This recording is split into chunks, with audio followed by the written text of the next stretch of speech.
Richard and your siblings. I don't know whether you appreciate, although you are in pain and the family is in pain, there's something that has come through ever since your mother left us. You have been at the forefront of ensuring unity of this nation, unity of your family, and the unity of Kenyans staying together.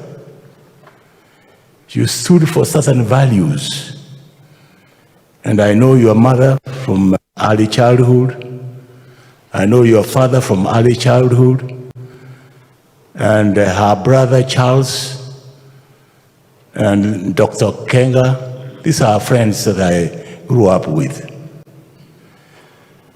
And today, listening to the clergy today, the father preaching, I saw the trend of unity of purpose for this nation.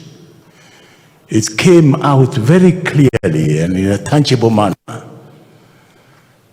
And let me assure you, your mom rests in this, knowing fully that it was very rare to unite everybody together, all of them from the other side of the divide, plus our side of the divide.